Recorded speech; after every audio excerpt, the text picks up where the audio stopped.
Hey everybody, Zero here, and I got another Warhammer Wednesday unboxing, and we're going to continue on with the Astra Militarum Imperial Guard. I don't know why I say that. I say Imperial Guard because it's so familiar to me, but we've got another one. My buddy Rob picked up another kit, to add to his Imperial Guard army, and I kind of wanted to just show you guys what it comes with, what it's about. Maybe you were on the fence about getting one. We'll find out together. Alright, so this is the Astra Militarum Hydra kit. So I believe, if I'm not mistaken, and I know my buddy Rob, this is an anti-aircraft kit or vehicle. Those are anti-aircraft guns, because he knows good and well. Oh, you can build it a couple ways actually. But he knows good and well I have a lot. I love aircraft, and every single part of my armies, my Chaos Army, has aircraft, and my Space Wolf Army is as well have aircraft. So we're gonna take this over to the table. We're gonna open it up, take a look at it, see what she comes with, and like I said, hopefully you guys, if you're on the fence about it, you may get it, you may not. I don't know. I think it's based off the Chimera chassis. Yeah, it's Chimera. All right, so we'll get to the table and see you guys in a minute. Alright, here we are. We have the Imperial Guard Astra Militarum Hydra. I like that name, Hydra. It's very cool. It's a cool looking little kit. It definitely is very military. I've said this before. The Imperial Guard IGAM, they have all their kits, all their vehicle kits are very militant, very army looking. You know what I'm saying? And what I mean is, when you look at like the Space Marine tanks, they're futuristic. They look. The Rhino kind of looks like that Russian transport, or the what is it? The M113, that transport we used in Vietnam, kind of, right? But it's more futuristic looking. The exhaust, the way the treads are, just the way it looks. But and Eldar obviously are way futuristic, and Tau, and the Necron vehicles are completely abstract. Orc vehicles are, even though they're ramshackle vehicles like buggies and trucks and stuff, they still have that sci-fi Mad Maxy kind of feel, that post-apocalyptic feel. They have stuff put together that you probably couldn't make right now, but in maybe 20 years we probably could. You know what I'm saying? And that's the orcs. So here we have the Hydra or the Wyvern. So this is a two-piece or two-type kit. You can make the Hydra or the Wyvern. Now the Wyvern, I believe those are, what are those? Those are Demolisher. They look like Demolisher cannons, but I know that's not what it is. I'll look inside and see what it is, so don't quote me. But you got the Hydra with the flat cannons, obviously, the anti-aircraft. You've got your painting scale here, like GW always does. Sides of the box, here you got the illegal stuff, and you've got artwork, the same artwork that's on the cover, nothing fancy. But yeah, I like that. Like when you got this kit originally, way back in the day, you could only make that kit, and it was like there was metal parts and and stuff like that. They've upgraded it so that you can make one of the two, which is really cool, because now they don't have to sell two separate kits. You can just, you can make one or the other. They should do that with the. I personally think they should do that with the Rhino and the Razorback. They should just put that shit together in one kit, give you the damn sprue for the gun. So basically you're buying a Razorback, but make it so that you could pop the top off and make it a fucking Rhino, because that's what it is basically. Predators are a little different because they got the sponsons and stuff like that, but same thing with the Land Raiders. Just put all the shit in the Land Raider kit and make one fucking kit. A Redeemer, the Crusader, just put all that shit in one kit. I mean, if someone wants to magnetize it and make 3 different kits out of one, that's their prerogative. But stop selling 3 different kits for the same shit. I mean, 90% of that fucking kit is the chassis and the hull. Depending on what weapons you want to slap on there, if you're going to get creative with magnets, hey, so be it. If you want 3 tanks of one each, then you're going to buy 3 tanks of one each. So anyway, we're going to get into this here, to the Hydra / Wyvern. Alright, Instructions. You guys, I love instructions because I like to be told what to do.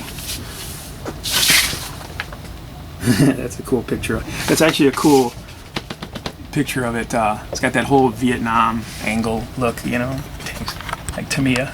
Their tanks coming at you. Coming at you. All right.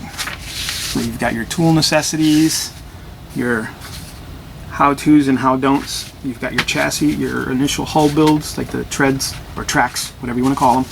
There's your chassis.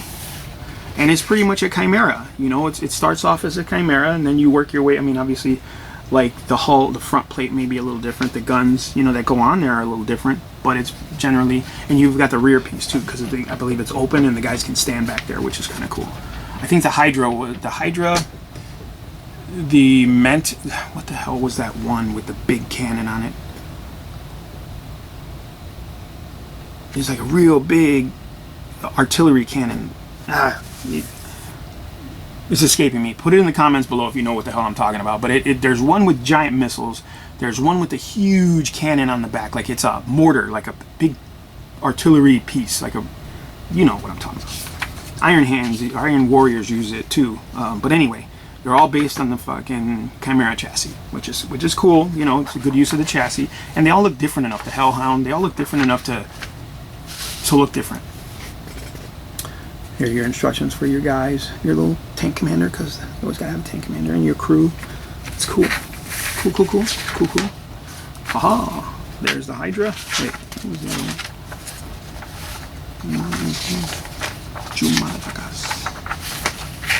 There's the Hydra guns.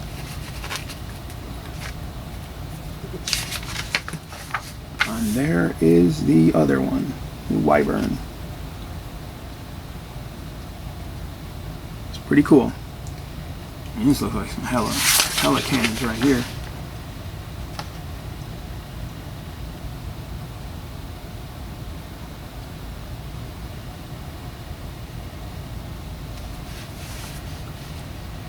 This is the Storm Guard mortar. It looks like a mortar, so it's not a demolisher. It's mortars, which is cool. I mean, there's a purpose for it, right? I mean, very cool. Very cool. Put that to the side. We'll take a look at our first sprue here. This is the sprue right here that makes it what it needs to be. There's your mortars, there's your Hydra flat cannons, there's your rear plate with the rotating platform, there's the platform right there, which is really cool. You've got the elevation parts, you know, I don't know if it actually moves, but it's still cool looking. There's your little Imperial Guard gunner or loader or whatever, you know, crew. The other side here, and I'll get this up to you guys so you guys can get a closer look.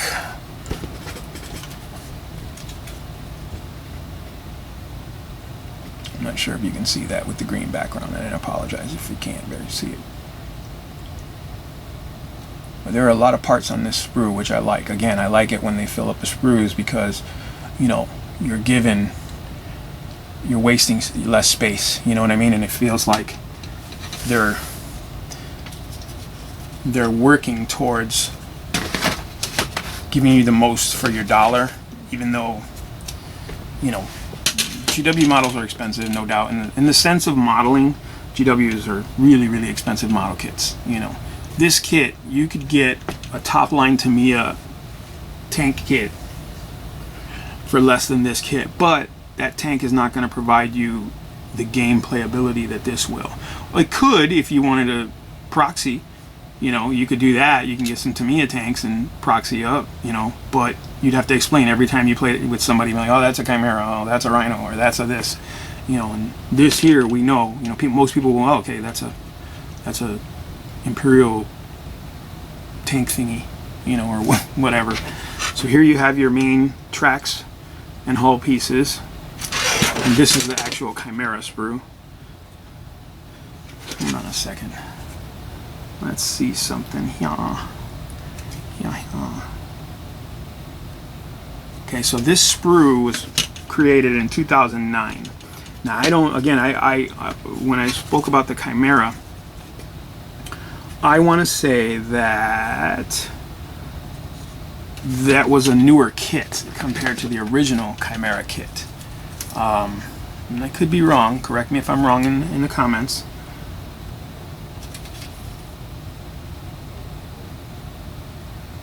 Okay, so this is a 2009 sprue. This sprue is 2012.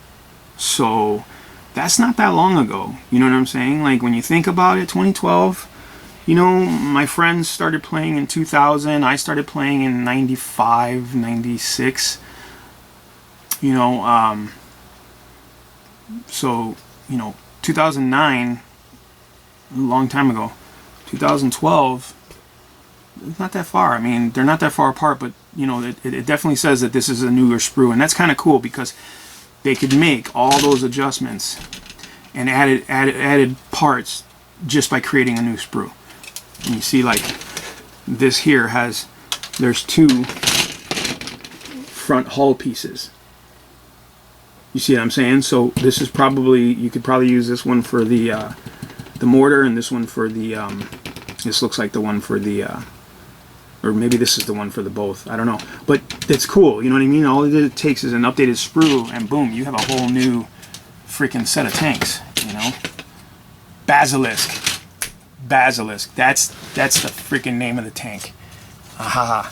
The Basilisk. It's a giant freaking artillery cannon on treads.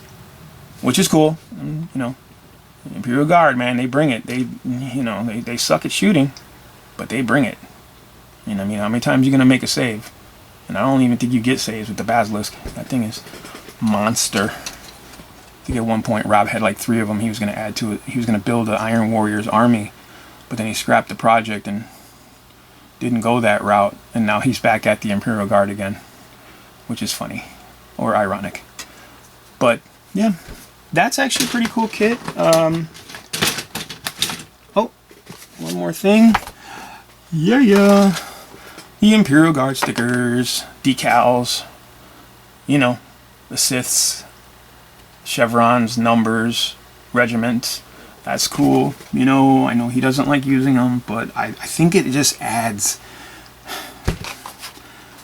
it adds to the flavor of these vehicles. You know what I'm saying? Like when you have those little decals, and you can actually, there's techniques you can use, like the hairspray technique, or, you know, you use a toothbrush and kind of scrape some of the decal off, kind of give it that worn, aged look, you know, like it's been through some stuff, you know, like give it that army look, you know what I'm saying? Like, and again, I feel like the Imperial Guard, like, they just embody that feeling of army, you know what I'm saying? Like that, they almost real world army look, you know what I'm saying? Like, yeah, their tanks are sci-fi, right? Like we don't have a tank like that. And maybe the Matilda, you know, it's got kind of reminiscence of the Matilda too, but it's not, you know what I mean? Like they took some ideas from it, but then they kind of went a different direction. Same thing with the Lehman Russ. It's kind of like the Mark II, you know, kind of like the Mark II female, but then they, you know, they went with the bigger hull and whatever. But you know, it has that tie into real world feel. The grunts, the guys, the Cadians, you know, they look like standard shock troops, you know, standard military troops. And the what are those guys called? The damn it, now I'm gonna forget. I know for sure the Death Corps of Krieg, but there's other guys that have like the long coats and the little hats and the gas masks. There were other figures like that. I can't remember what their names were. But those guys, you know, they have that real world, old World War II feel. And I think that's the coolest thing about the Imperial Guard, is that they have, or Astra Militarum, they have that tie-in to reality almost. You know what I'm saying? You know, even when you look at the Baneblade, it's like a giant, impossible tank. But it has the rivets. It's got the the old school sponsons. The cannon and the turret look old, so it kind of has that real-worldy feel, whereas like everything else in the game is very futuristic, you know. Like you look at, you know, like I said, you look at the Eldar, even the new Primaris stuff is very sci-fi, very future looking, you know, hover tanks and stuff like that, jet bikes, you know, You know, but the Imperial Guard, they just have that feel. They have that tie into real world feel, you know. I like that. I've always liked that. Didn't like the Army, but I always liked the appearance of the Army. Anyway, that's my unboxing of the Warhammer 40k Astra Militarum Imperial Guard Hydra / Wyvern. I think it's a cool kit. I definitely think I know why he got it, so I gotta look out for this damn thing on the battlefield, but that's okay. It just adds to the element of the game, and hopefully we can get some game in soon, and if this helped you guys decide whether or not you want to get this kit or not. Alright, like always guys, subscribe, share, like, I appreciate it. We'll put my PayPal email address in the description below if you guys want to help support the channel. Any support will do. I will appreciate it. $1, whatever you can give, I totally appreciate it. I mean, it helps me get more content out to you guys, and I really want to push, you know, having more stuff out for you guys. I want to try new products. Most of the time I get stuff that I'm gonna buy for myself anyway, and that's usually what I open and stuff like that. Now, I've been fortunate enough that my buddy's been letting me open some of his stuff and kind of share that with you guys, so it's a little bit different. You know, it's not just chaos and space wolves, you know. But again, you know, I would love to do some Eldar stuff. I would love to do some Necron stuff or some Tau stuff, but you know, financially I can't do that. But you know, with any support or help, it could be possible. So, you know, I would appreciate it. Anyway, I appreciate you guys watching, staying with me, listening to me ramble. We'll see you again in the next one. Thanks for watching.